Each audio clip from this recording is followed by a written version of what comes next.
मे 28 रे नुआ संसद भवनर उद्घाटन करिबे प्रधानमंत्री नरेंद्र मोदी। उद्घाटन पूर्व आरंभ होईछि बयानबाजी। नुआ संसद भवनर उद्घाटन को नहीं आरंभ होईछि राजनीतिक बयानबाजी। मे 28 रे नुआ संसद भवनर उद्घाटन कराजिबो। उद्घाटन करिबे प्रधानमंत्री नरेंद्र मोदी। तेबे नुआ संसद भवन को मोदी उद्घाटन करने को नहीं विरोध करिसेंती विरोधी। संसदर मुख्य हेउछंती राष्ट्रपति, तेणु राष्ट्रपति संसद भवन को उद्घाटन करिवार असल हकदार बोली विभिन्न विपक्ष नेता कहिसेंती। सेथिपई मोदी उद्घाटन समारोह को नहीं 19टी विरोधी दल वर्जन करने निष्पत्ति नेइछंती।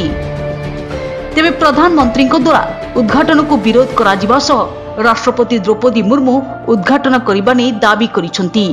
कांग्रेस, आप, शिवसेना, तृणमूल कांग्रेस सह अन्य विरोधी दल माने एहा उपरे एक मिलित बयानबाजी जारी करिसेंती।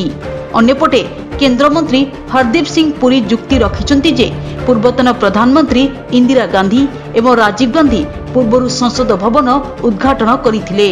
तेबे संसद भवन उद्घाटन हेबाकु थिबा बेले शासक और विरोधी मुहांमुही होइछंती। जदि प्रधानमंत्री मोदी उद्घाटन करती तेबे राजनीतिक पाणीपाग केउ आड़कु जीव एवं देशवासी उपरे कौन प्रभाव पड़िबो ताहा आगामी दिन में जना पड़िबो। ब्यूरो रिपोर्ट, तीर्थक्षेत्र लाइव।